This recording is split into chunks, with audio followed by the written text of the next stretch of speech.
Transfer window now closed in England, but who were the big winners? Let's start at number 5, Stevie. I'm going to start with Everton. Made a few signings, some good, some bad. You know, Gomez, who was one of their best players last year, they've got him now permanently. That's a good signing. Moise Keane up front.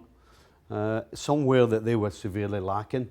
A little bit of a gamble. He's young, but Could be good though. He's got loads and loads of potential.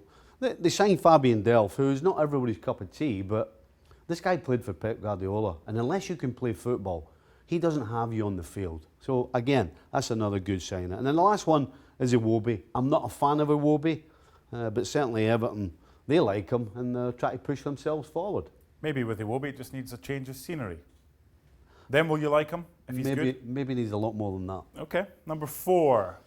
Number 4, I'm going to go with Manchester United. Yes, they lost Lukaku, which is not great. But I think more importantly, what they've done defensively is going to stand them in good stead. I mean, for me, Wan-Bissaka is as good a right back as there is in the Premier League. And of course, Harry Maguire, whether you like it or not, he was 80 million, that's the going rate. But he brings them one thing that they so lack at the back, leadership.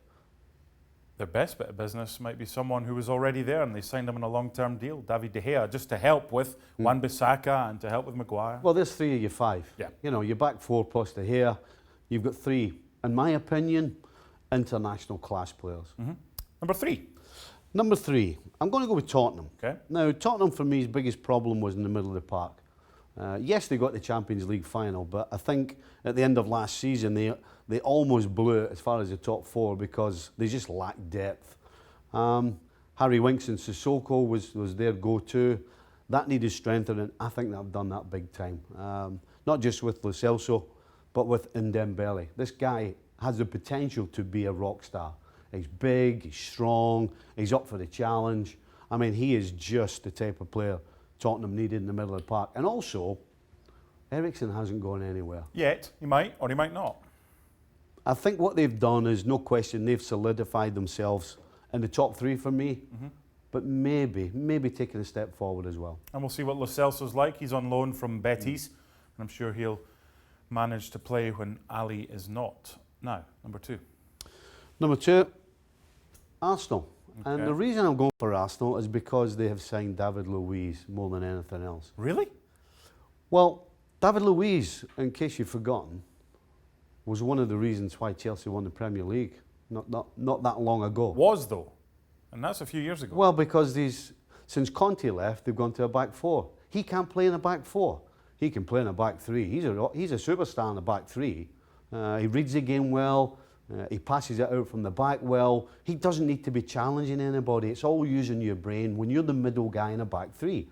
And then you add Pepe and you add Ceballos. So Arsenal absolutely, for me, have made themselves better. And the key is David Luiz. Now, if David Luiz plays the way he did the last season at Chelsea, then that's a different ball game. I'm going on the David Luiz in a back 3 that organises and runs the ship. Is the problem with Arsenal not the 2 alongside David Luiz at the back then, if they're going with the back 3? Well, I think if you simplify the job of whoever it may be, whether it's Chambers or Socrates, for example, and all they have to do is pick up a forward and mark him one-on-one. It's a simple job. It should be an easy enough task, and that means that he can go and play. And you've spoken about Arsenal for over a minute without even mentioning Kieran Tierney, and once he gets back to full fitness after his double hernia, which won't be long, that could be a right good signing for them, because that left-hand side, they've always been good going forward, Monreal or Kolasinac, but they weren't very good defensively. Tierney can do both. Well, that's questionable. Tierney can do both in the Scottish Premier League. It's a different ball game when you go to the English Premier League. We've seen him in the Champions League do well. 25 Celtic million. haven't done anything in Champions League, let's be honest. They're lucky if they get into the first round. You saying this as a Rangers fan? I'm telling you that Tierney's... The only question against Tierney is, can he defend in the Premier League? Well, we don't know, so we can't really speculate too much. Yeah, we'll soon find out. So we've got 4 of the 5. Who is your transfer window winners? Manchester City. Why? When you're at the top of the tree, you can't afford to rest on your laurels. You have to keep bringing a new face in. You have to keep your players on their toes, regardless of how good and how concentrated you think they are. And when you bring players into a team that's regarded as one of the best on the planet, they better be players. And Man City have done that. Rodri, for me, absolutely the heir to Fernandinho. I mean, the guy is a complete and utter proper player. And Cancelo, I mean, you talk about keeping defenders on their toes. Cancelo, I'm shocked they got him. But again, another top-class player. That's what you do when you're at the top of the tree.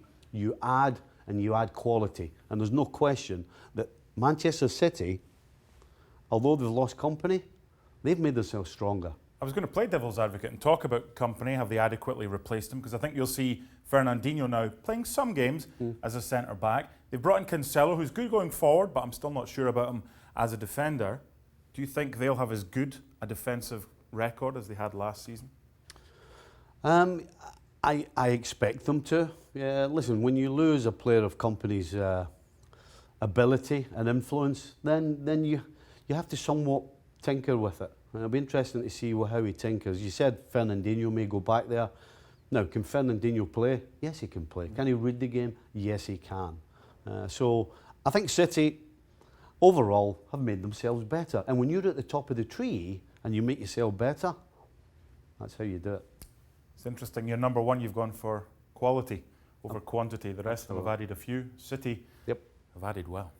Well, thank you very much for watching ESPN on YouTube. For more sports highlights and analysis, be sure to download the ESPN app. And for live streaming, premium content, and let's not forget as well, ESPN FC 7 days a week. Subscribe to ESPN Plus.